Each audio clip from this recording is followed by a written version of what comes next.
potencia de la vida. I'm worried there may be something real wrong with me.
Muy buenas noches a todas y todos, bienvenidos una vez más a nuestro canal de Twitch.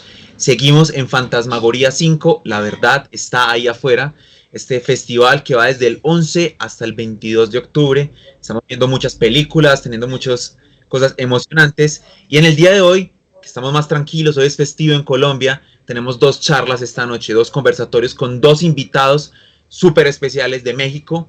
En este caso nos acompaña primero en esta primera charla, que hemos denominado Cuando las luces aparezcan, encuentros cercanos con la literatura de abducciones. Tenemos como invitado a un escritor muy increíble mexicano que se llama Roberto Abad. Ahorita les contaré un poquito más sobre él. Y nada, bienvenido Roberto por aquí, muchas gracias por aceptar la invitación. Hombre, gracias a ustedes por haberme tomado en cuenta, y es un placer para mí estar en un festival tan chido. Gracias. Bueno, Roberto, muchas gracias por estar aquí. Vamos a conversar un ratico sobre diferentes temáticas. Por aquí yo tengo tu libro, que me fascinó. Lo pude conseguir aquí en una librería en Bogotá, pues me tocó pedirlo porque en Medellín no estaba, pero bueno, pronto esperamos, ahorita nos contarás que pueda estar también editado en Colombia. Está editado en este momento por una editorial independiente mexicana que se llama Paraíso Perdido, que es muy bonita, o sea, es increíble. De hecho, la portada me fascina, es una portada de Jimena Estíbaliz, ¿cierto? O Estíbaliz, no sé cómo se... Sí, Estíbaliz. Sí. Muy bella y muy sugerente también, y que justamente tomamos su título Cuando las luces aparezcan como el título también de esta charla. Entonces, bueno, vamos a empezar a conversar. Estaré también muy pendiente si hay alguna pregunta por ahí de algunas personas. Y bueno, quiero empezar antes de hacerte preguntas de tu libro, de tu experiencia, de por qué escribir sobre abducciones, de por qué hay unos personajes como un amigo imaginario llamado Jaime, que es como un homenaje a Jaime Maussan. Hay muchas cosas que conversar esta noche. Quiero empezar con un prólogo, como un prefacio, no sé, como una frase que nos plantea otra escritora mexicana, que es Daniela Tarazona, sobre tu libro, que me parece muy interesante para introducirlo. Dice: en un mundo semejante al conocido, bajo los estragos de un sistema descompuesto, se dan cita a varios personajes, cuyo aspecto en común parece ser la resistencia. En estos cuentos, los robots, las abducciones, las intervenciones en los cuerpos, los clones, la manipulación genética, la determinación perversa de la existencia y las emociones o el abuso de poder nos incitan a cavilar por medio de un registro en tensión. Las luces aparecen, sin embargo, las historias de las que somos testigos indican que quizás sea demasiado tarde. Entonces, antes de comenzar, ¿cierto? Aquí vemos también la portada, toda la ven, para que el libro está en Bogotá. Se me escapa el nombre de la librería en este momento, ahorita voy a recordar. Si te acuerdas, Roberto, genial. Creo que es Hojas de Parra, en Bogotá. Lo pueden buscar en Instagram por si quieren adquirirlo, porque sé que por ahí está también Pacho, que está en Bogotá, y otras personas. Un saludo muy especial, de hecho, para ellos, para Pacho, para Mauro de Tablero Mágico, que también está conectado, Data Karateka, Vincent, Arbet, que están por ahí conectados también. Para empezar, ¿de dónde surge, o bueno, es que creo que es una pregunta muy amplia, ese interés por esas luces, por esos avistamientos. Yo pongo como ejemplo siempre a Steven Spielberg, que es como un gran fanático de este tema. Él hizo la mejor película del tema, pues creería yo que es Encuentros cercanos del tercer tipo, que la acabamos de pasar en el festival el viernes pasado, al aire libre, y él cuenta que su padre lo llevaba muchas tardes a ver estrellas fugaces caer, ¿cierto? Como en los atardeceres. ¿Cuál fue también como tu acercamiento? ¿Por qué esa necesidad como escritor de empezar a explorar la temática de los encuentros cercanos, ¿cierto? No estoy diciendo simplemente abducciones, sino del encuentro con los alienígenas. Sí, sí, sí. Sí, sí, sí. Bueno, es muy bello que compartas este recuerdo de Spielberg, ¿no? Pareciera que la infancia es la que está siempre ahí marcándonos de alguna manera y diciéndonos o indicándonos el camino. Yo tuve varios accesos, varias puertas de entrada, ¿no? En las que en el futuro yo me refugié porque sentí que justo que habían marcado una etapa de mi vida y que además me decían algo sobre, pues tal vez sobre mis orígenes, tal vez sobre las personas que me rodeaban. Por ejemplo, recuerdo mucho estar con mi familia, mi papá, mi hermano, mi mamá, viendo un programa que se llama Tercer Milenio, que es el programa de Jaime Maussan, ¿no? Que es icónico, todavía existe, pero bueno, recuerdo el programa de los 2000, finales de los 90, 2000, y era como justo eso, como un momento familiar, ¿no? Un momento en el que nos gustaba, en lugar de ver otras cosas, ¿no? Ver videos sobre avistamientos, escuchar testimonios, ¿no? Entonces, ese era un tema muy presente en mi familia, era algo que se platicaba, era algo que se buscaba incluso, ¿no? Como si fuera, no sé, un tema de Navidad, ¿no? O sea, era algo a lo que llegábamos siempre.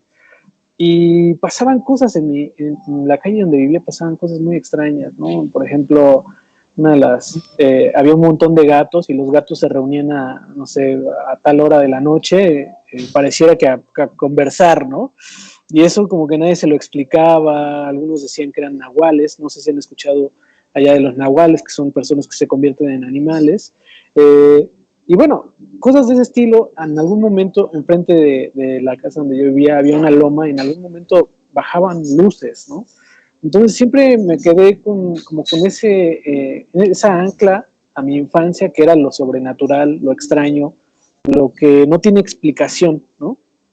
Y por otro lado, pues estuvo muy presente también la cultura popular, llamémosla, ¿no? Había un canal de televisión abierta, que es el Canal 5, al cual pues yo me imagino que la mayoría de las personas que pertenecen a mi generación pudieron conocer el mundo sobrenatural que marcó los 90, ¿no? Y entre ellos pues está toda este espectro de películas de terror, ¿no? Norteamericanas que pues sin duda seguimos valorando, ¿no? Y que incluso muchas de ellas pues han hecho remakes y ha habido como un intento por darles un nuevo aire, ¿no? Por ejemplo, eso, ¿no? O It, las películas basadas en la novela de Stephen King, eran como unos como clásicos, ¿no? En ese momento que ya se veían con cierto respeto al fandom del terror, ¿no?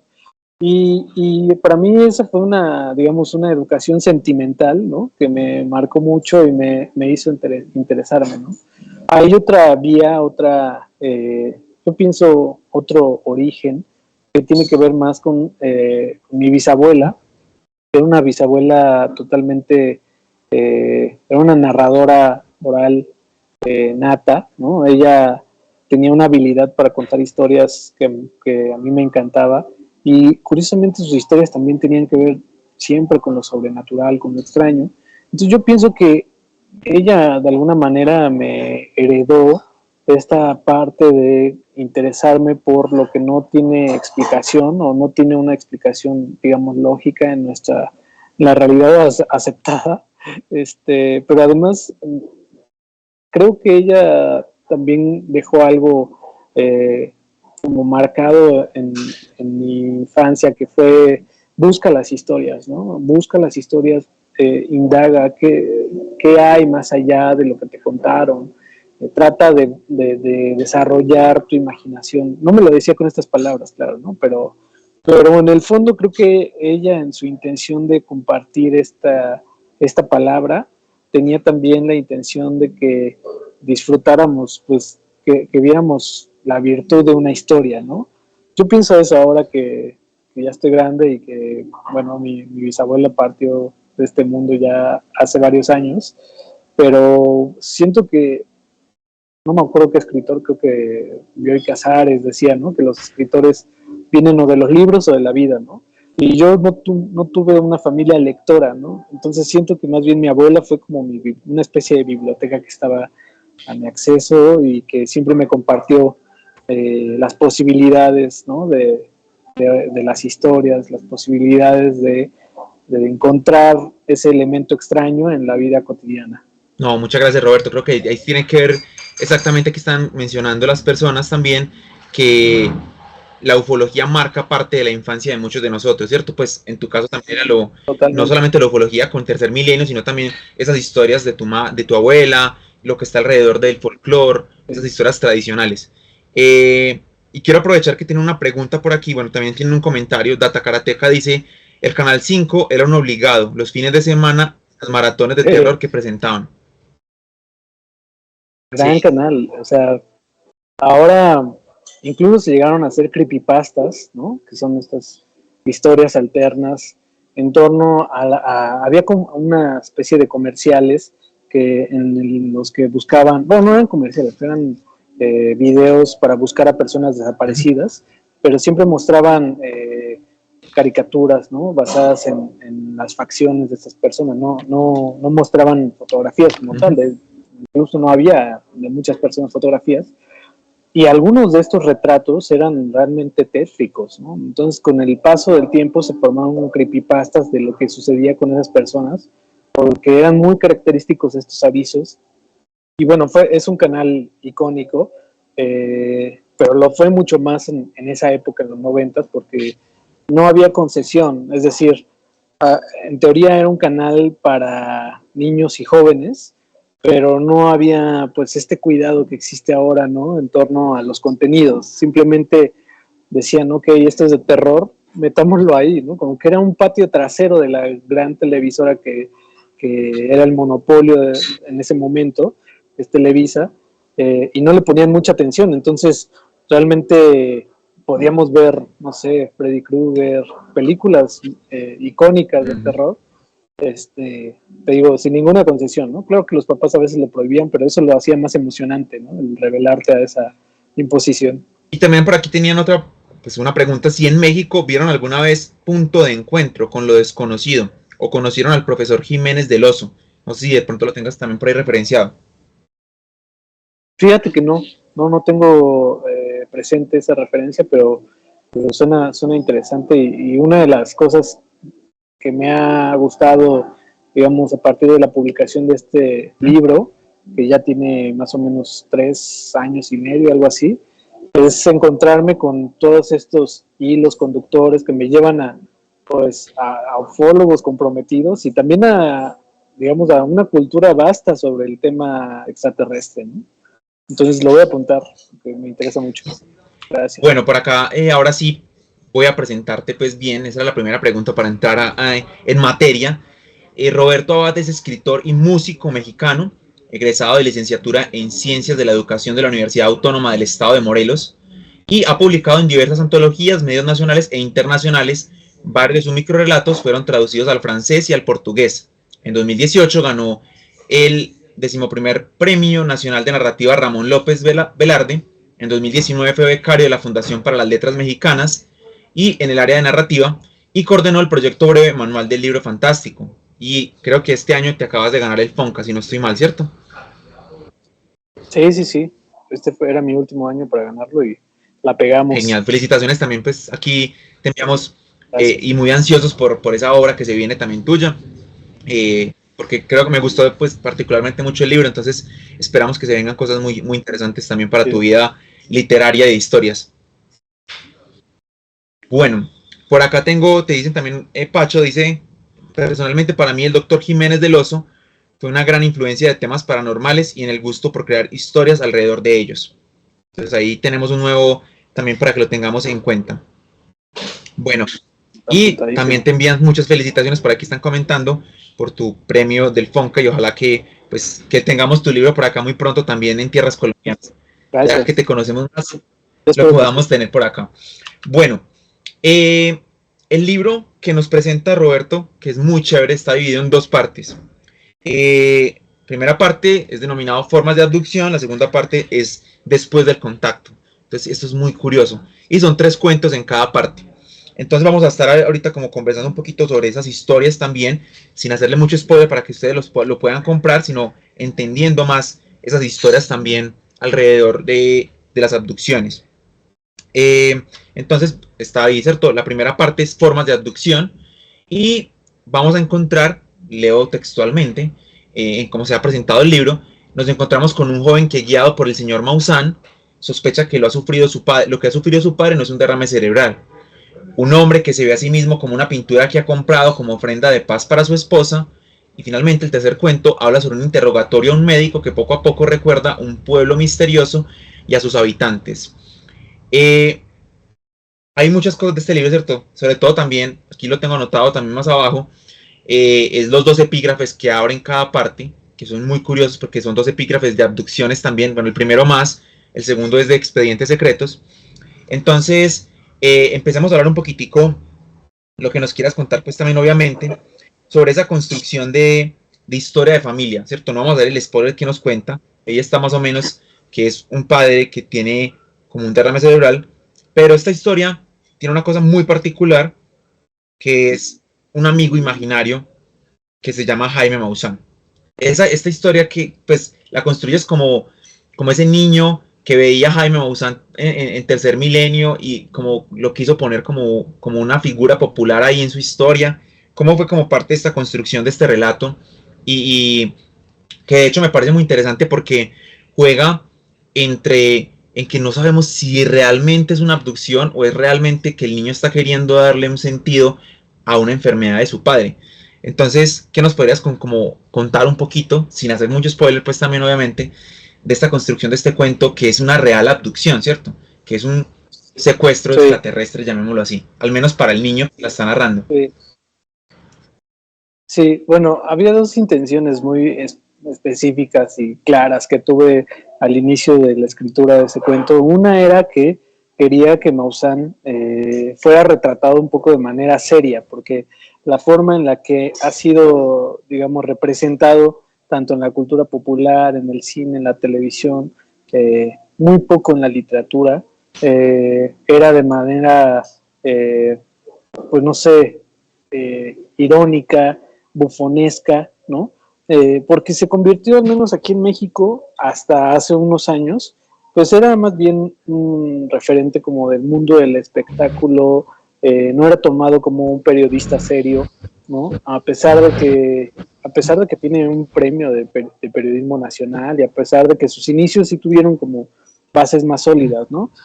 Pareciera como que había mucho prejuicio en torno al tema OVNI, como suele haber todavía, ¿no? Pero estaba muy marcado y él era visto así, era visto como un personaje, pues que más bien más cercano al charlatán, ¿no? Que al periodista que él es, ¿no? Y a mí me parecía que justo darle ese giro como a esa imagen que tiene culturalmente era interesante, ¿no? Me generaba un reto. Entonces no hay una historia, al menos en México, digamos, en el siglo XX, donde se ha tomado como serio, ¿no?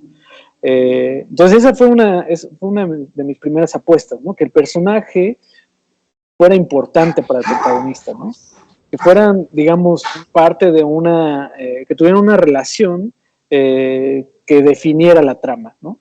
Entonces esa fue la primera. Y luego la segunda era que el narrador tuviera una voz muy particular, que el cuento estuviera escrito en primera persona para que así fuera un narrador no confiable, ¿no? Y eso me permitiera, pues, jugar con la ambigüedad. Como bien dijiste, al ser un personaje no confiable, un narrador en primera persona no confiable, le permite al lector pues tener un poco de titubeo, de vacilación en torno a aquellas cosas que se tienen que regularmente quedan sentadas en un cuento, ¿no? Con el tiempo he ido entendiendo que me interesan mucho los vacíos, ¿no? Me interesan mucho los silencios, aprecio mucho cuando los narradores o los autores se quedan callados, ¿no? En lugar de seguir, en lugar de explicarte todo, ¿no? Entonces, desde este primer cuento yo quería eso, ¿no? Quería no decir mucho. Por ejemplo, la voz del narrador, de este niño joven, es una voz muy particular, ¿no? Y cuando llevé a algunos talleres el texto me decían, bueno, un poco me exigían, ¿no? Que, ¿por qué no decía qué tenía este chico, ¿no? Si tenía un retraso, si tenía síndrome Down, no sé, me daban muchas opciones, ¿no? Y yo pienso que esa es una tarea del lector, ¿no? Pienso que el lector, que siempre es más inteligente que uno, puede definir perfectamente qué es lo que está leyendo, ¿no? Entonces, creo que por ahí va la apuesta de ese cuento. Pienso que la ambigüedad, pienso que la incertidumbre pueden ser un valor estético, y lo que hice acá fue tratar de ponerlo a prueba. Sí, aquí me encanta como, pues ahora escucharte también. Aquí nos dice Data Karateka que tuvo la oportunidad de leer también ya la historia sobre mi familia, este cuento, y dice, me encantó esa conexión con Maussan, casi creado por la imaginación del protagonista. Y también por acá te preguntan, como una pregunta también polémica, Roberto, ¿crees en Maussan? Sí, pero creo que es entusiasta. Entonces, hay una parte de mí que lo apoya, que le dice vamos, porque al final siento que su causa es justa, ¿no? Siento que su causa sí tiene sentido, al menos para mí, pero creo que al mismo tiempo esa pasión a veces lo traiciona, ¿no? Y no es la primera vez, ya ha pasado en otras ocasiones. Ahora con lo de las momias, yo la verdad es que tuve mis dudas, ¿no? Tuve mis dudas porque se generó infinidad de memes, ¿no? Y desde ahí sentí que había una señal de algo, ¿no? Siento que es muy entusiasta y que eso a veces lo ciega. Y bueno, yo quisiera pensar que todo a lo que le apuesta es real, pero la realidad es que también hay mucha gente tratando de disfrazar, ¿no? De darle, de desprestigiar, digamos, el tópico. Y bueno, pues yo pienso que él ha tenido sus propios errores. No sé, por ejemplo, me acuerdo mucho sobre el brazalete de Jonathan Rip, no sé si conocen esa historia, no, pero fue muy famosa aquí en México porque salió en un programa de los que más tenían rating, y fue como un gran anuncio, ¿no? De un sujeto en Estados Unidos había encontrado una nave y adentro unos hombrecillos ahí que guardó en su refrigerador y que estaban vivos y traían un brazalete para teletransportarse, ¿no? Entonces esto fue presentado en un programa de entretenimiento súper famoso en su momento, y fue como un trancazo, como el hecho que iba a cambiar la historia de los extraterrestres en el mundo, ¿no? Ya tan solo de pensar en el brazalete que lo presentaron y era una cosa medio Marvel, medio Star Trek, ¿no?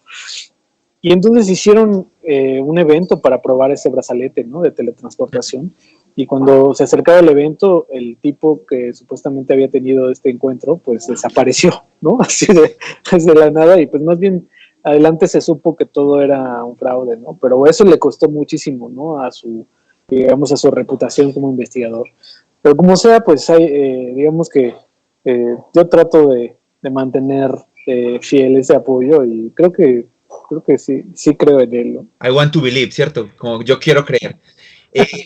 Claro, sí, totalmente. Nosotros construimos un libro, pues ya está en diagramación, un libro que es sobre el tema de abducciones en el cine y la televisión.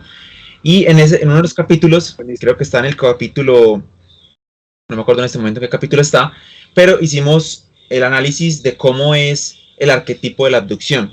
Y justamente cuando estábamos construyendo ese arquetipo de la abducción, también estaba leyendo tu cuento. Entonces, en el arquetipo se habla de que primero hay una captura, después una experimentación, después una conferencia, ¿cierto? Cuando te encuentras con los aliens, después hay una visita, después de una pérdida del tiempo.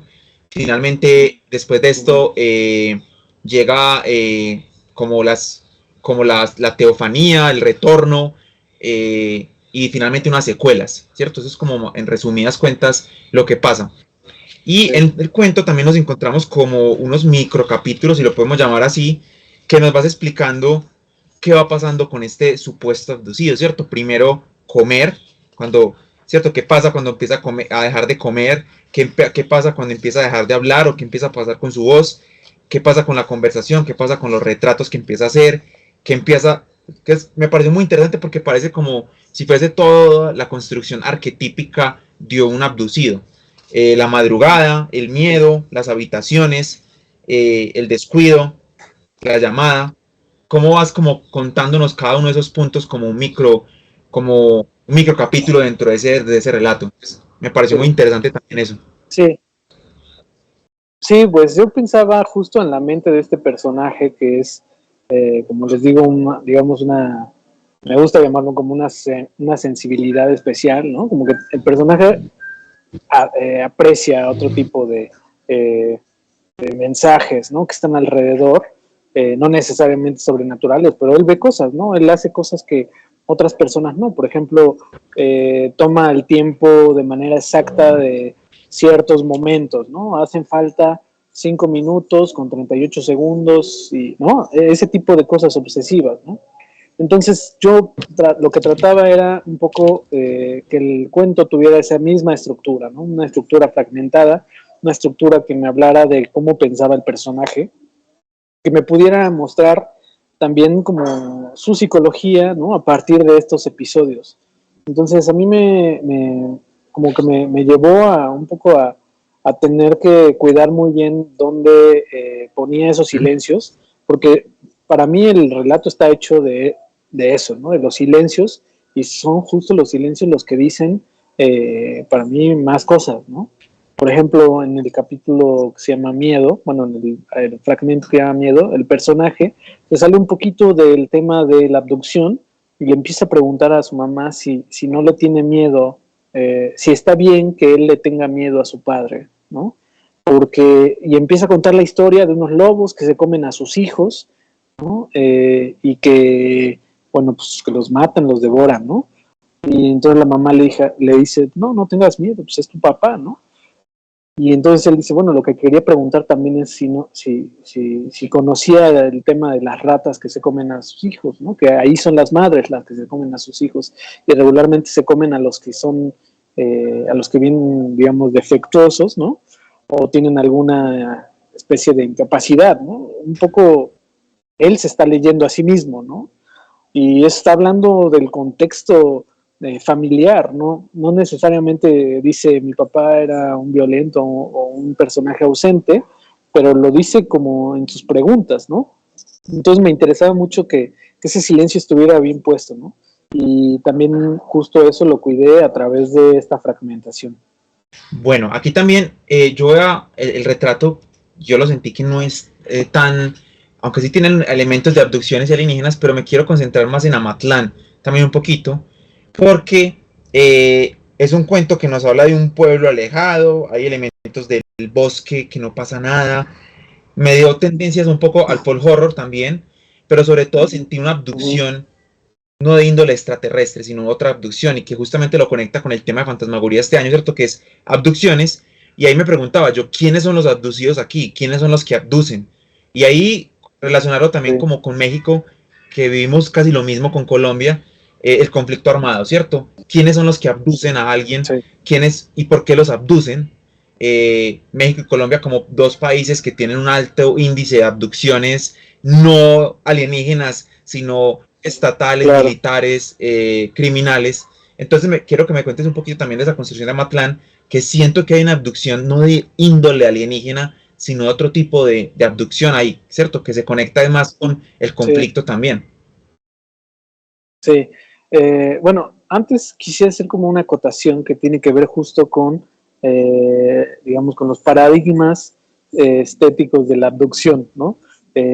Yo lo que intenté hacer desde el principio fue un poco ver si había otras posibilidades, pensar en cómo podrían darse estas abducciones, ¿no? Porque lo que conocemos, o lo que, digamos, está muy presente en el imaginario colectivo es el rayo de luz bajando por la vaca, ¿no? Sí, sí, En sí. medio del campo, ¿no? Que está muy presente y me parece muy bien. Creo que es parte de una cultura visual, ¿no? Que quise también que estuviera presente en la portada, porque yo sabía que eso iba a ser como una especie de filtro para esos lectores, ¿no? Que por ejemplo reconocen las portadas del Weird Ajá. Tales, ¿no? Que son justo este arte, ¿no? Este arte muy ilustrativo, muy dramático, ¿no? Que tiene también como valores muy, muy específicos. Casi es un momento de terror detenido en el tiempo, ¿no? Entonces, quería meter guiños de ese tipo, pero sí me pregunté cómo podía ser para darle la vuelta a ese arquetipo de la abducción.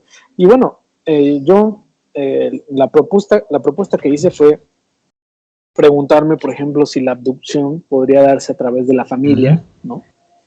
También visto como un poco, pues metafóricamente, ¿no? Obviamente hay casos hay una suerte de abducción por la familia en varios contextos, ¿no? Que pareciera no ser parte digamos, no es parte de una abducción alienígena, pero tiene todos los elementos, ¿no? Y en el segundo cuento, que es el retrato, ahí la abducción se da a través de un Ajá. cuadro, ¿no? Pintado al Sí. óleo, que en lugar de ser la nave la que avienta esta luz, es este cuadro el que captura al personaje, ¿no? Y es un poco también como cierta crítica a cómo tal vez el arte, ¿no? Te puede atrapar, puede recoger todos tus sentidos, ¿no? A partir de un magnetismo entre dos elementos, ¿no? Y bueno, quería hacer ese acote porque a veces, o sea, siento que los que esperan realmente ver el platillo volador lanzando la luz pueden salir un poco defraudados, ¿no? Porque justo el título es cuando las luces aparezcan, ¿no? Pero mi apuesta era un poco darle esa vuelta, ¿no? Intentar nuevos esquemas, intentar nuevos parámetros para poder evaluar, digamos, lo que es o no es una abducción, ¿no?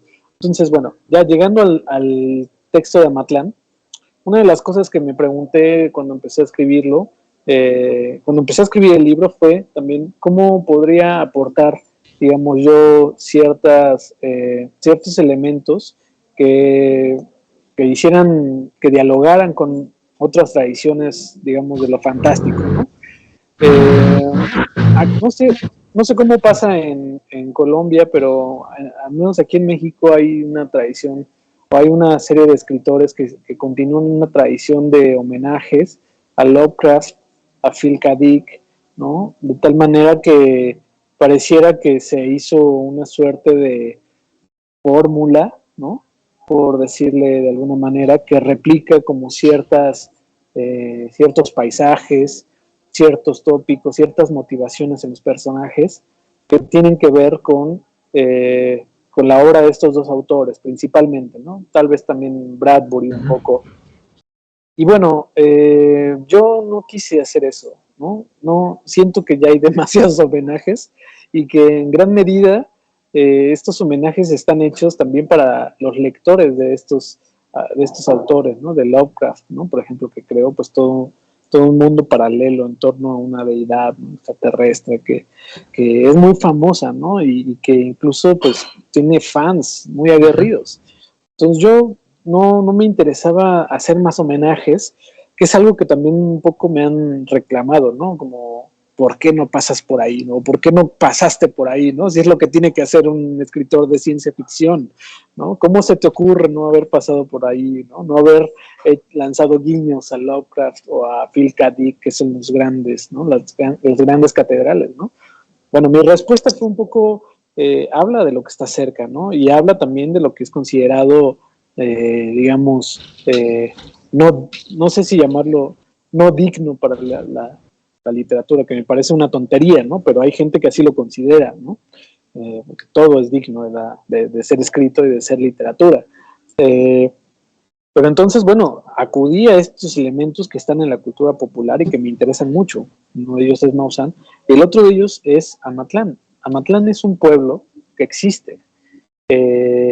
Está dentro de otro lugar más grande, más popular, digamos a nivel nacional, que es Tepoztlán, que es un sitio de montañas donde hay vestigios prehispánicos, hay pirámides, digamos que es una especie de Machu Picchu en menor proporción, ¿no?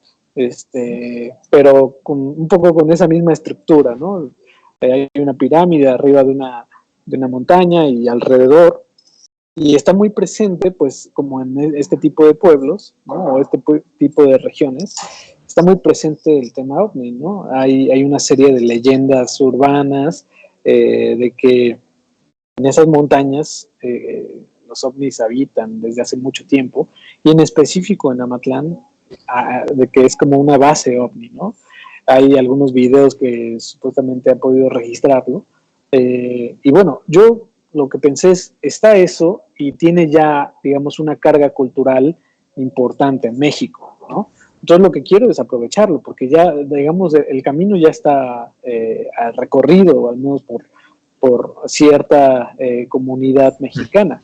Entonces lo que yo hice fue apropiarme un poco de ese paisaje, apropiarme del nombre, apropiarme de las leyendas urbanas y construir, ¿no? un escenario también paralelo. Porque por supuesto el Amatlán que yo escribí no es el Amatlán que está ahí de manera fiel, ¿no? O que existe. Entonces no me preocupa ser fiel, digamos, al paisaje ni a los hechos. Me preocupa poder construir algo paralelo, ¿no? Entonces, definitivamente, pues este lugar es bello, es místico, es extraño, y a él llegan muchos extranjeros, ¿no? Que es otra cosa que también me llama mucho la atención, ¿no? Porque la palabra extranjero está muy cerca de la palabra extraterrestre, Sí. ¿no? Y creo que también esta serie de leyendas urbanas tienen que ver mucho con eso, ¿no? Con la llegada de lo que viene de afuera, con la llegada, con aquello que se apropia de sus tierras, que se apropia de sus hijos, de los trabajos de sus hijos, ¿no? Entonces, pienso que hay diferentes maneras de leer ese relato. Una de esas es, por supuesto, el enfoque político que puede tener, el que existan grupos armados, ¿no? Que se dediquen a robar las tierras, que es algo que también sucede, ¿no?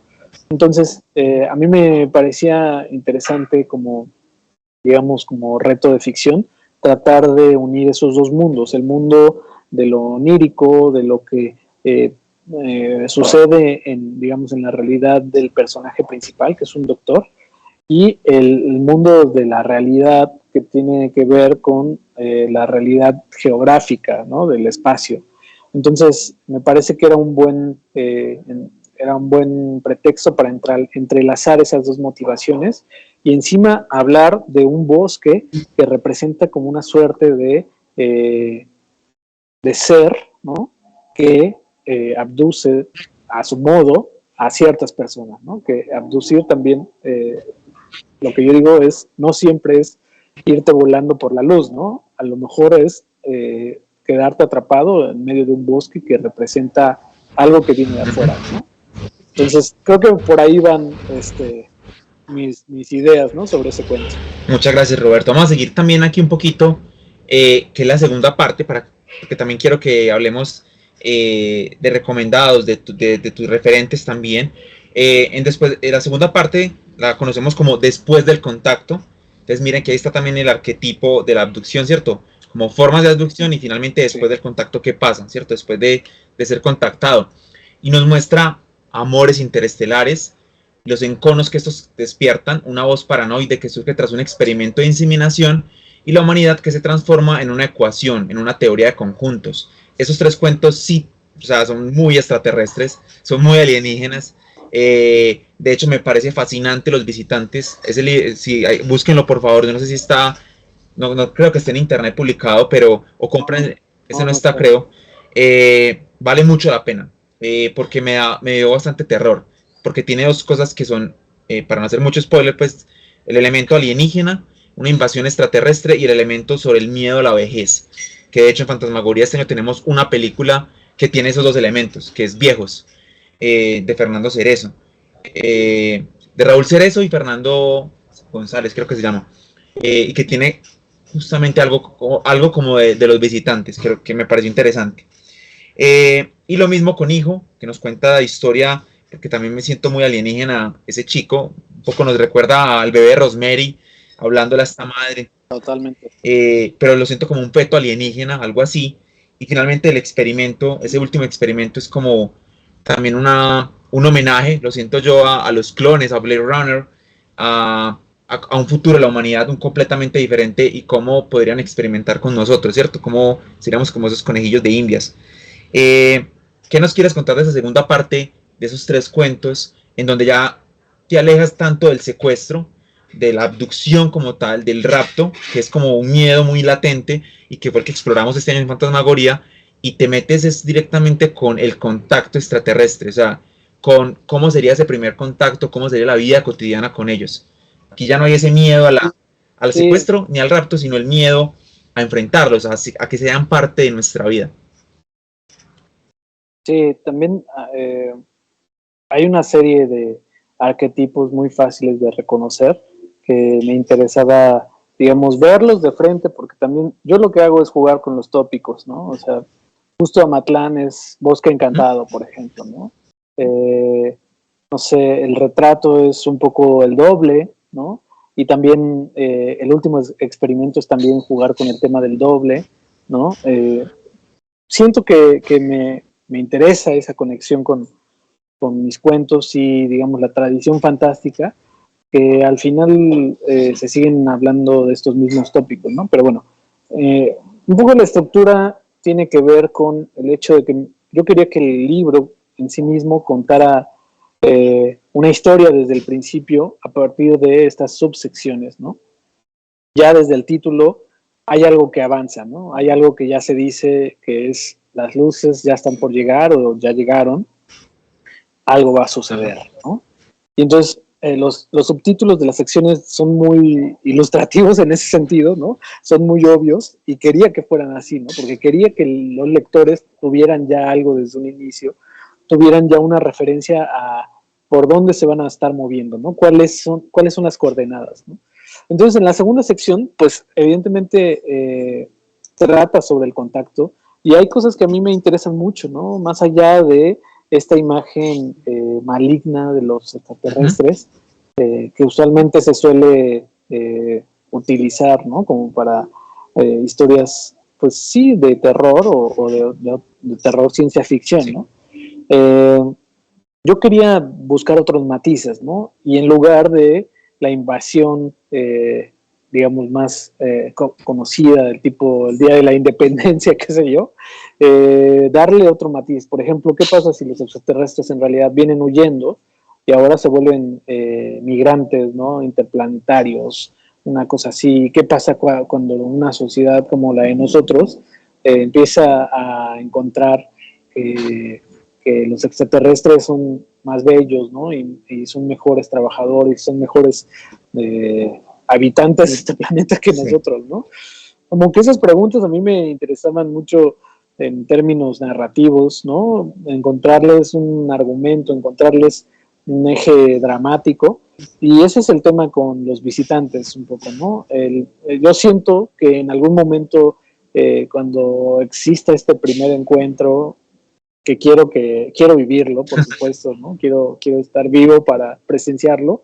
En algún momento vamos a hablar de él como si se tratara como de algún otro hecho, ¿no? Pienso en cómo se habla ahora del Ajá. 9/11, ¿no? Como un poco como esto, ¿no? Oye, ¿tú dónde estabas cuando sucedió lo de las Torres Gemelas, ¿no? No, pues estaba en la secundaria, ¿no? O sea, como se recuerda con cierta nostalgia dolorosa, eh, pero tienen como hasta sus marcas temporales. El 9/11, ya no dicen el 11 de septiembre, ¿no? Eh, entonces siento que eso va a suceder, ¿no? Vamos a empezar a decir, oye, ¿tú dónde estabas cuando pasó lo de las naves? No, pues yo lo estaba cocinando, estaba haciendo esto. La verdad es que me dio hueva o me dio flojera escapar, ¿no? Porque pues ya, ¿qué se puede hacer? El mundo está jodido de por sí, ¿no? Entonces ese es uno de los matices que siento que logré darle a ese cuento en particular. Y por supuesto las consecuencias que ya tienen que ver más con esta interacción más profunda, una interacción que implica relacionarse interpersonalmente con ellos, ¿no? Con los extraterrestres, que puede suceder con dos genéticas distintas, ¿no? Bueno, debe haber una consecuencia, ¿no? Y a mí como que me llama mucho la atención el tema de tanto de la vejez como de las enfermedades en general, ¿no? El libro tiene mucho de las enfermedades. Sí. Entonces, sentí que era una buena solución el poner en juego una enfermedad de transmisión sexual, ¿no? Que además lo que genera, ¿no? Bueno, sí es la muerte, pero es una muerte con una vejez adelantada, ¿no? Que te lleva a un escenario, pues, de un ser decrépito, ¿no? Entonces, esas cosas me motivan mucho de manera creativa, ¿no? Pienso que en esos 3 últimos relatos también lo que intenté hacer es un poco mezclar los géneros, ¿no? Si bien esos cuentos no son mucho de... bueno, en general no es un libro totalmente de ciencia ficción, ¿no? Es un libro un poco más de literatura fantástica, pero sí hay guiños o sí hay saludos a la ciencia ficción, ¿no? No creo que sea ciencia ficción dura, pero sí definitivamente es algo que me interesaba, ¿no? Como siempre siento que el futuro está mucho más cerca de lo que creemos, ¿no? El futuro que imaginamos. Entonces yo más bien puse eso en juego, ¿no? Como el futuro que yo creo es el que es donde las naves, ¿no? Y ese hecho que supuestamente iba a ser histórico, ya sea una cuestión cotidiana, y donde tengamos mascotas robóticas, ¿no? Recogiendo el polvo de la sala, ¿no? Creo que está bien como imaginar un futuro cercano. Me hace sentir mucho más cómodo en cuanto a lo que escribo, ¿no? Y por ahí va. Yo creo que aquí estaba pensando mientras que también te estaba escuchando, siento que los 6 cuentos son unos universos muy bien construidos, ¿cierto? Cada uno uno sabe cuál es cada cuento, los identifica de una. Que es genial sería en el futuro ver una novela completa de Los Visitantes. Creo que hay una premisa increíble, porque tú pues cuentas una parte de la historia, ¿cierto? Pero ¿qué está pasando en el resto del mundo cuando llegan los visitantes y pasa todo esto?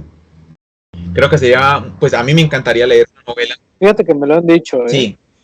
Me lo han dicho y bueno, pues un poco me aferro al cuento, pero también pienso como en las posibilidades de escribir esa novela y bueno, ya que tú me lo dices, que tienes un criterio bastante agudo, lo voy a tomar en cuenta. Sí, no, creo que podría ser algo interesante ahí, porque hay una premisa muy potente y el mundo sería una cosa muy interesante. A mí me encanta mucho tomar esos relatos y como tú lo dijiste, creo que el que más de ciencia ficción sería El Hijo, ¿cierto? Porque ahí hay una inseminación artificial, ¿cierto? Que es de 3 a 4 meses, eso es algo que sí sería más ciencia ficción, pero los otros juegan más en lo fantástico.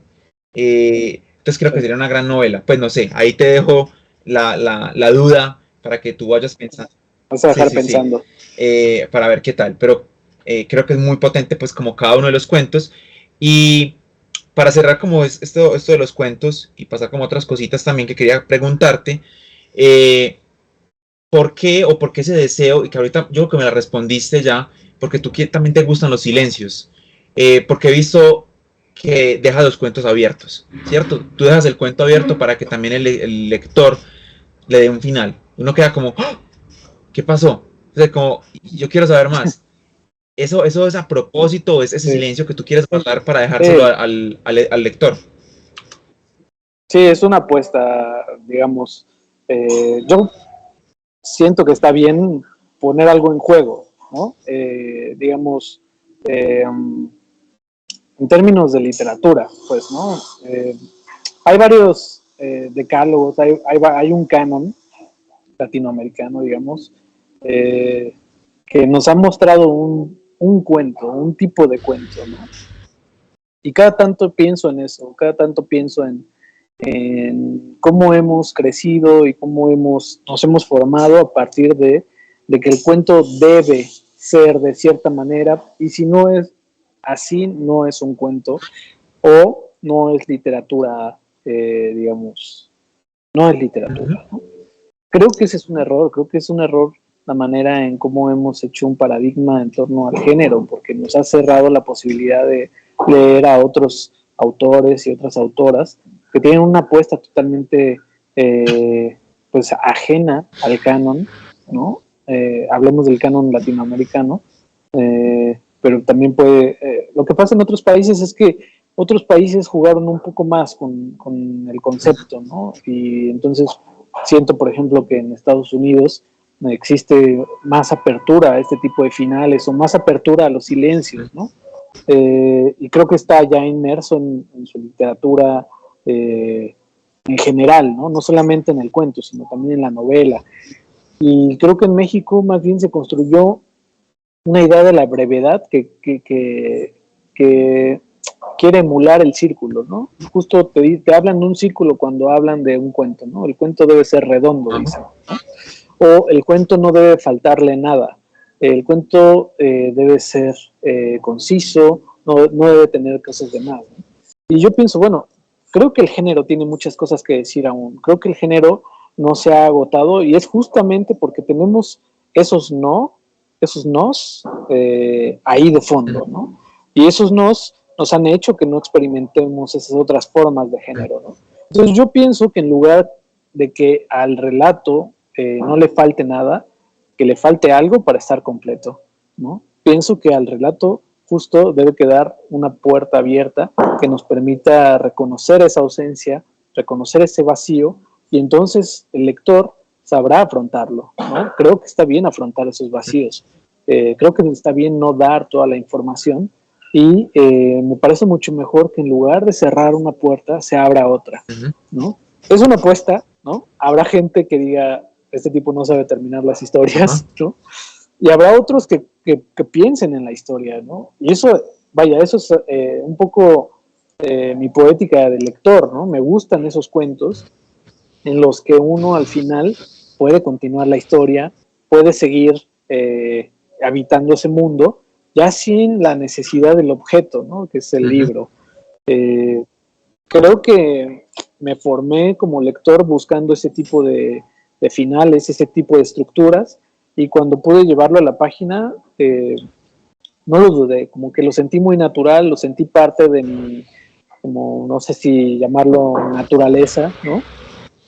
Pero lo cierto es que es una apuesta y que también yo echo de menos el que existan como estas licencias, ¿no? En narradores jóvenes, ¿no? Como que los narradores jóvenes, vaya, de mi generación, aunque yo no soy tan joven, pero todavía entro en un, digamos, en un grupo de narradores que van comenzando, llamémoslo así, no se aproximan a la brevedad desde el riesgo, ¿no? Y a mí me interesa mucho el riesgo, me interesa mucho poder ver otras caras del género, y yo pienso que en esas negaciones está lo nuevo que se puede decir, ¿no? No lo sé todavía, no sé realmente si esto tiene que ver con lo que escribí, pero estoy convencido que en esas negaciones, que la exploración de esas negaciones, podemos encontrar al menos algo diferente. Entonces, el final tiene que ver con esta apuesta, tiene que ver con esta licencia, y tiene que ver también con los lectores que yo estoy buscando, que son los lectores que afrontan el vacío, que afrontan una ausencia, ¿no? Que pienso que es una cosa, pues, que tiene que ver ya con la vida misma, ¿no? Pero yo trato de imprimirlo en mis textos, ¿no? Yo ahí también te tengo tres preguntitas para ir redondeando el cuento, ¿cierto? La historia, esta charla. Y la primera, me voy a basar en la primera epígrafe de tu libro, ¿cierto? La primera parte nos habla sobre el cuarto capítulo de los Reyes, del segundo libro de los Reyes, versículos 11 y 12. Dice: mientras seguían andando y hablando, he aquí que un carro de fuego y caballos de fuego se separaron al uno del otro, y subió Elías en un torbellino al cielo. Eliseo miraba y clamaba: Padre mío, y no lo vio más. Es casi el primer relato, uno de los primeros, ¿cierto? Aunque pues al menos del mundo judeo-cristiano, donde nos hablan de una abducción, de un secuestro extraterrestre. No estoy hablando de alienígenas grises o reptilianos, pues, pero aquí la extraterrestre es Yahvé, ¿cierto? Es Dios, el Dios de los hebreos. Quiero preguntarte también cuál ha sido como tus referentes o tus exploraciones en cuanto a esta temática de las abducciones. porque me parece muy potente que hayas ido a la Biblia también a poner como ese énfasis. Sí, No estoy diciendo que creas o no, ¿cierto? No es porque no es tampoco la discusión, sino cómo las narrativas a sí, través de la historia, los romanos también hablaban, pues el mismo Zeus secuestraba a toda la chica o chico que quería tener relaciones sexuales, pues eso era una abducción, era un dios, un extraterrestre que secuestraba chicos y chicas para tener sexo. Hay abducciones. ¿Cómo fueron como tus sí, referentes también o qué te ha gustado de la temática de abducciones en la literatura? Para comenzar. sí. Sí, bueno, qué bueno que tocaste el tema sobre este epígrafe, porque justo los epígrafes suelen tener, digamos, es como una ventana, ¿no? Que te asoma a lo que viene en el libro, eh, que te muestra, perdón. Y yo puse dos epígrafes que son opuestos, digamos, en términos de cómo se leen, ¿no? Uno viene por un lado de la Biblia y el otro viene de una serie súper popular que son los expedientes secretos X, ¿no? O X-Files, que bueno, a todos, justo a todos los que estamos aquí, ¿no? Nos marcó profundamente, ¿no? Eh, yo me pregunté si podían convivir en un mismo universo, ¿no? Y al encontrar este pasaje de la Biblia, me pareció perfecto como para que estuviera ahí. Y la imagen que yo quiero lograr en esos dos epígrafes es que se saluden esas dos referencias, ¿no? Por un lado, una referencia culta, digamos, que pertenece a un mundo totalmente serio, ¿no? Un mundo al que no se le puede cuestionar mucho eh, y que sin embargo aceptamos, ¿no? Yo la manera en la que he podido acercarme a los textos bíblicos es como un libro de literatura fantástica, ¿no? Me encanta leerlo desde esa posición y lo disfruto mucho a partir de como las licencias que se toman esos narradores, ¿no? Para contarnos historias sobrenaturales sobre justo un personaje que viene de fuera, ¿no? Viene de fuera a cambiar la visión de los que están adentro. Entonces, me gusta como tener ese filtro, tener ese prisma, ¿no? Y poder reconocerlo pues desde este género. Quizá no es lo más correcto, quizá no tenga, no sé, quizá no le parezca a muchas personas esta forma de leer, pero pienso que es una literatura rica en imaginación, ¿no? Con muchos mensajes importantes y que no nos debemos olvidar de eso, ¿no? De olvidarnos que tiene una gran cantidad de imaginación y que al final son símbolos, ¿no? Que nos dicen otras cosas. Entonces lo que yo quería era justo que se saludaran estas dos referencias, ¿no? Y por otro lado, bueno, está X-Files, que es un mundo paralelo con muchas otras de mis series que me encantan. Por ejemplo, varios de los actores de Twin Peaks salen en X-Files, ¿no? Entonces yo tengo la teoría de que hay un mundo que se relaciona entre esas dos series, ¿no? Creo que el papá de Scully es el coronel, el policía en jefe de Twin Peaks, ¿no? Una cosa así loquísima, ¿no? Pero eso no lo vi hasta que vi por segunda vez, ¿no? La serie de X-Files y empecé a encontrar a estos personajes que están ahí, hay como 10 personajes, ¿no? De Twin Peaks, bueno, no personajes, actores, ¿no? Pero yo que soy que empiezo a buscar hilos por todas partes, me pareció brutal hacer como este enlace, ¿no? Entonces, bueno, por un lado eso, ¿no? Unir o tratar de unir eh, dos aspectos de la cultura occidental, si quieres, que estaban, que se perciben alejados, que se perciben distantes y que pareciera que no tienen relación, ¿no? Ahí está lo que yo creo en donde creo que tienen relación y es en los factores sobrenaturales, ¿no? Luego, sobre las referencias, pues hay mucho. La verdad es que no me peleo con definir si hay una alta o baja literatura o alto cine. Ujú. Yo la verdad es que soy muy receptivo y en parte eso se ve reflejado pues con estos elementos que integro, ¿no? Como el mismo Maussan, ¿no? Que no es un personaje al que se le tenga mucho respeto en sociedad, Ujú. digamos, ¿no? Hasta ahora que empieza a haber un poco más de una reivindicación, ¿no? Pero bueno, hay obras que no tienen mucho que ver con el tema extraterrestre, pero que me sirvieron como punto de Ujú. partida, ¿no? Para comprender a los personajes y impregnarles como ciertas manías, ¿no? Por ejemplo, en el primer cuento, hay un cuento de Juan Rulfo, que se llama Ujú. Macario, que también habla sobre un niño, ¿no? Que juega con las ranas, que está enamorado de su tía, si no me equivoco.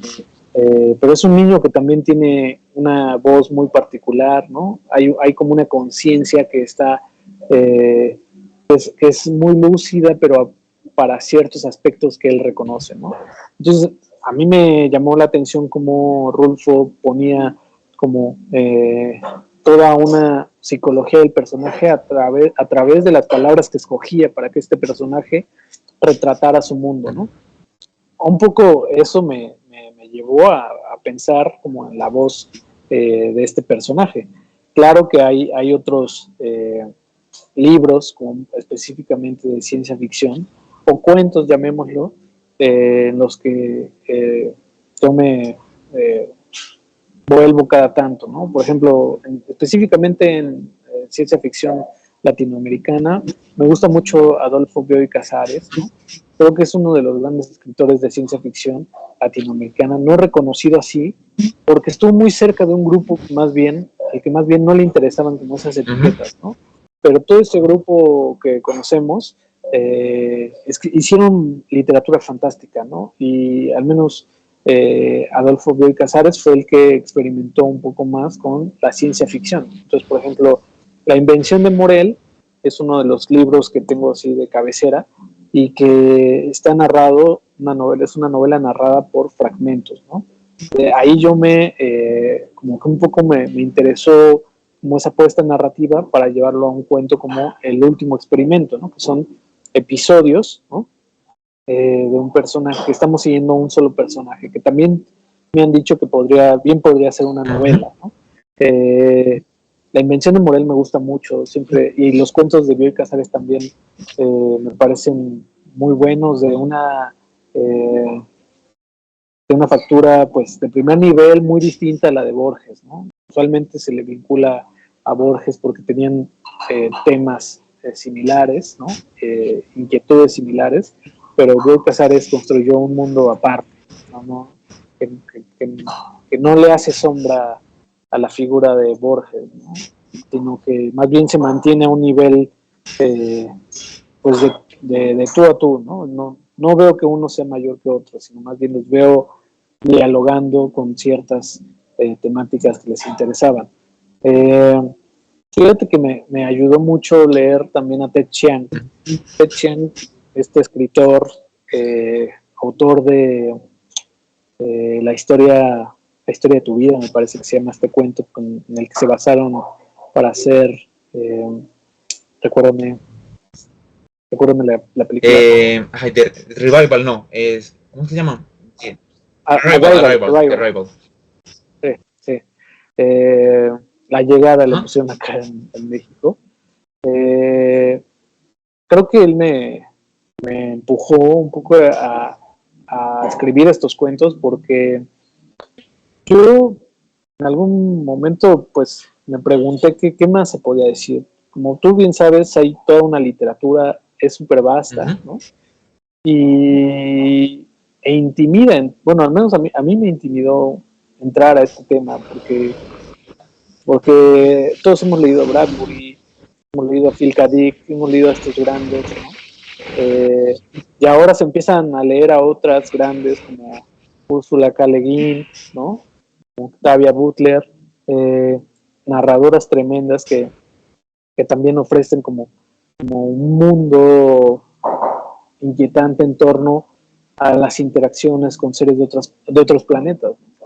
Entonces, yo me bloqueé durante un tiempo y no supe muy bien hacia dónde avanzar, pero cuando leía Ted Chiang, y en específico esta historia, que es una de las que toca el tema extraterrestre, me motivó un poco a decir, claro, todavía se pueden decir cosas y todavía es posible rodear el tema desde otros ángulos, ¿no? Esa historia a mí me marcó mucho, creo que es una de las, digamos, de los 10 cuentos que más me apasionan, ¿no? Que más recomiendo y que siempre que leo me dejan algo distinto. Creo que es un texto inteligentísimo. Este juego, no sé si alguno de los que están aquí lo han leído, La historia de tu vida. Hay un juego narrativo entre dos voces, una en tercera persona y otra en segunda persona, y se van un poco intercalando, ¿no? Y ese juego estructural tiene un porqué, y verlo todo de manera tan pensada y ver también que cómo el factor humano, más allá que del factor tecnológico o el factor anticipativo, ¿no? De anticipación, tenía un peso, ¿no? Es decir, el factor humano y lo que sucedía con los personajes en torno a la situación de la llegada de los extraterrestres, más allá de la tecnología de las naves o la tecnología del contexto, para mí es una clase narrativa, ¿no? Es como decir, ok, lo importante puede estar también de este lado y tú puedes enfocarte en eso, ¿no? Entonces, ese es uno de los textos que me marcaron mucho para escribir este libro. Hay otra narradora que no tiene que ver con la ciencia ficción, pero que es una como de mis influencias más fuertes, que es Lori Moore. Me parece que es norteamericana. Es una cuentista tremenda. Siento que justo hizo esto que te comenté, ¿no? Que como que creo que evitó no hacerle caso a los nos. Y por ejemplo, en finales de los 80 publicó un libro de cuentos que se llama Autoayuda, que son una serie de relatos narrados como si fueran instrucciones para hacer ciertas cosas, ¿no? Por ejemplo, cómo convertirte en una buena madre, cómo ser escritora. Y entonces es una narradora muy ágil que, a la cual la segunda persona no se le cae, ¿no? No te cansa esa segunda persona, todo lo contrario. Tiene un humor que dialoga muy bien con momentos dramáticos. Entonces, yo siento que ella trajo algo nuevo, ¿no? Y tuvo algo nuevo que decir a partir de, no sé, una de esas reglas que antes o que en algún tiempo estaban como medio prohibidas, que es no narras en segunda persona porque la segunda persona no admite, por ejemplo, ciertas licencias en donde está presente el dolor, qué sé yo, ¿no? No se puede narrar el dolor en primera persona porque cómo va a narrar eso el personaje si le está doliendo, ¿no? Como cuando yo siento que son cuestionamientos que parten de nuestra visión de la realidad y no de la visión de la palabra o de la literatura, ¿no? Que lo permite todo, ¿no? Y bueno, pues por ahí va, tal vez ahorita se me venga otro a la cabeza.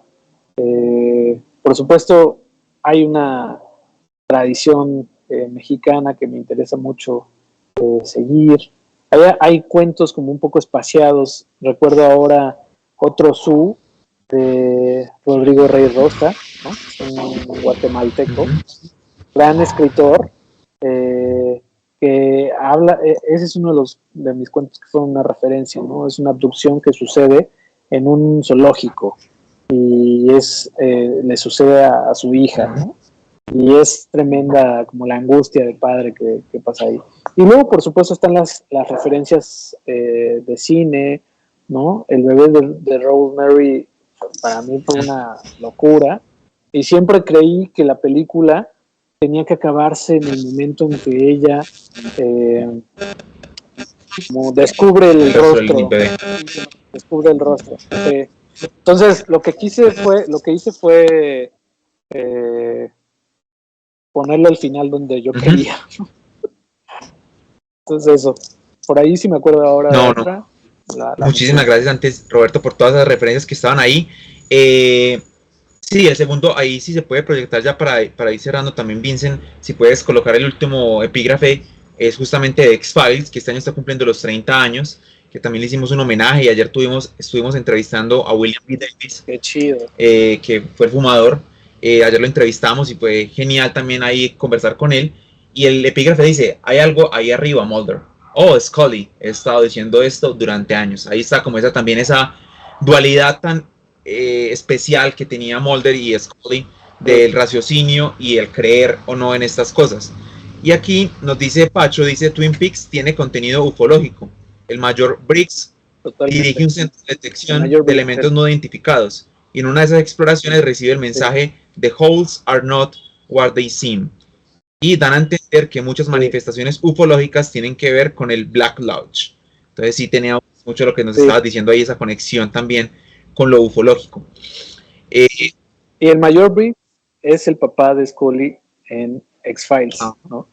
Entonces a mí me llama mucho, como siento que no es una coincidencia, ¿no? Sino más bien creo que quisieron allí un poco lanzar guiños, ¿no? Para esos fans locos que tienen mucho tiempo. Sí. Que conectan todas las teorías de conspiración y teorías extrañas de cada serie. Bueno, ya me respondiste pues esa pregunta que era la última que tenía, que era sobre los referentes. Quisieras de pronto, pues para cerrar ya, porque ya se nos está acabando el tiempo, porque a las 8 tenemos otra charla también con Adriana Letichipía, también pues de ciencia y de contactos extraterrestres. Me gustaría algunos recomendados alrededor tuyo, pues que es que México está plagado de gente muy increíble, muy tesa, aquí decimos tesos, o sea, muy increíblemente, ¿cómo se puede decir? Muy buenos en lo que hacen. Entonces, sé que está, por ejemplo, Andrea Chapela. ¿Qué más colegas tuyos alrededor recomendarías para la gente que nos está viendo?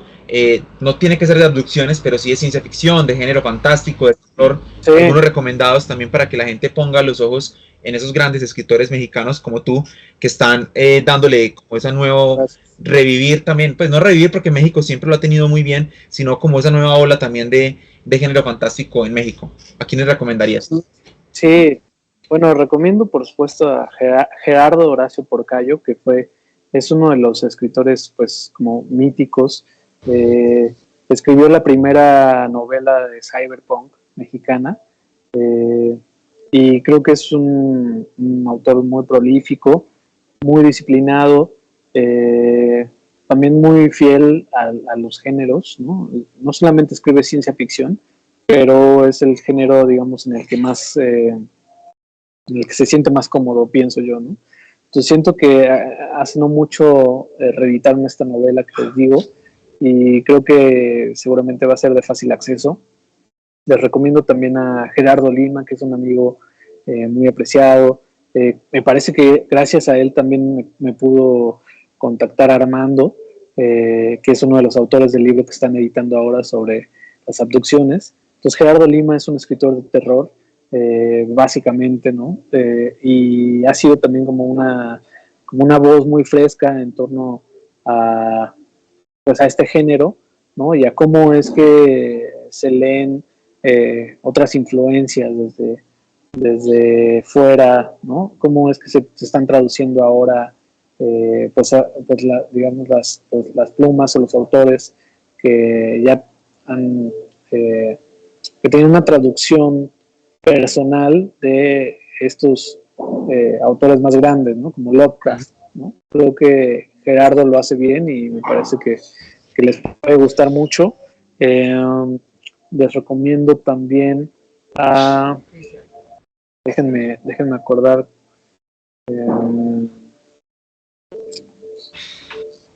Es una autora que vive aquí en Cuernavaca, pero ahorita se me fue. Lola Encina, no sé. Bueno, Lola Encina también puede ser. Lola está en la misma editorial que yo, en Paraíso Perdido. y también es una autora muy, muy sonada, y creo que me gusta mucho sus exploraciones, ¿no? Es una autora en general de tonos lóbregos, literariamente hablando. Le interesa la locura, le interesa el duelo, la depresión, y creo que combina muy bien con elementos de terror y fantástico. Sí, bueno, por ahí me quedo. Bueno, les recomiendo también a Efraín Blanco, que es un autor, es un amigo, que es también toda su vida ha indagado, ha explorado el tema fantástico, los géneros fantásticos. Entonces, también es muy prolijo, escribe minificción y cuento convencional, cuento largo, y ha ganado algunos premios que tienen que ver con estos géneros, ¿no? Entonces, él es uno de los que me interesan. Digamos que estoy constantemente leyéndolo. Atenea Cruz también es una conocida, Durango, que tiene un par de libros fantásticos, también creo que les puede llamar la atención.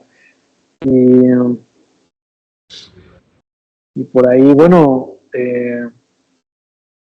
Verónica Murguía es una autora un poco más, es de otra generación, sí, pero es una gran autora y ha escrito literatura fantástica, sí. No tan, ¿cómo decirlo? No tan en el tenor de estos otros autores que son más jóvenes, pero creo que es una gran autora que no se ha conocido mucho afuera, ¿no? Sí.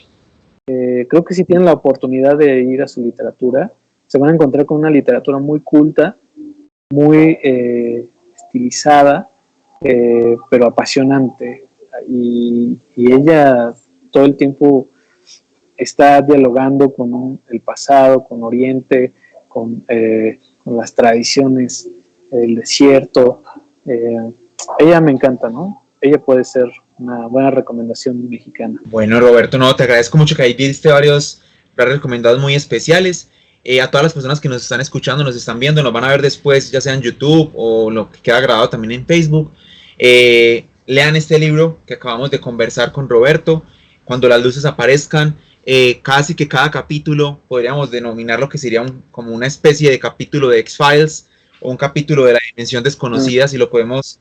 La dimensión, claro. Entonces vale mucho la pena que se acerquen todos los fanáticos del género para conocerlo. Pronto pues lo pueden conocer por ahora en esta editorial que es mexicana y que llega a una librería en Bogotá, pero pronto también Roberto quizás pueda estar también aquí en Colombia pues con sus libros. Entonces agradecerte mucho por el espacio, por sacar tu tiempo, por contarnos un poco de tu vida, de tu creación. Creo que fue bastante amplio todo lo que nos contaste, y no sé si quieras decir algo antes de irnos como para cerrar.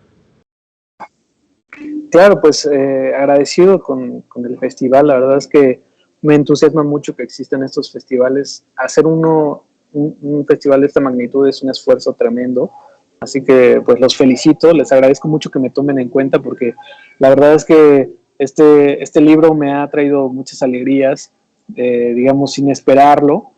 Una de ellas es que pronto va a salir una segunda edición en esta misma editorial, lo cual para mí pues es como muy impensable, ¿no? Como que uno no imagina que le pasen estas cosas, pero gracias a lectores como tú y como algunos que nos están viendo, es posible. Y bueno, que un libro de fantástico, ciencia ficción, de un escritor relativamente joven, sin agente literario, llegue a una segunda edición, me parece pues algo digno de celebrar, ¿no? Entonces, les agradezco muchísimo, sobre todo a aquellos que han apostado por una pluma desconocida, ¿no? Y bueno, ojalá que la literatura me lleve a Colombia, porque me encantaría estar por allí disfrutando de ese festival en vivo y también platicando con ustedes, extendiendo la charla. Ojalá que eso suceda, y bueno, pues cruzo los dedos, ¿no? Muchas gracias, Roberto, pues por este espacio. Agradecemos a todas las personas que estuvieron conectadas, a Dr. Herbert West, a Vincent, a Pacho, a Tablero Mágico, bueno, a toda la gente que estaba por ahí, las que no tenían usuario también. Fue un placer para nosotros tenerte aquí. Ojalá que llegue más literatura tuya Creo que tienes uno por ahí que es El Hombre Crucigrama, que también ya está publicado en México. Ojalá que llegue todo esto, porque nos interesa mucho y algunas veces no nos llegan muchas cosas de México y estamos aquí al lado, pues relativamente, hablamos la misma lengua y nos gustan las mismas cosas. Colombia y México son muy hermanos, entonces ojalá que también nos unamos más en el sentido literario y en esas exploraciones del género fantástico. Entonces vamos a dejar por aquí, porque ya ahorita a las 8, entonces el equipo técnico está preparando ya la otra charla. Estaremos en otra charla a las 8 de la noche con Adriana Letichipía, desde México también, y con Carolina Rojas, conversando un poco de esos contactos también en el cine, en las películas y también en la ciencia. Entonces, muchísimas gracias por estar conectado, muchísimas gracias Roberto, y nos seguimos viendo por aquí en Fantasmagoría 5, la verdad está de afuera. Muchas gracias y hasta luego.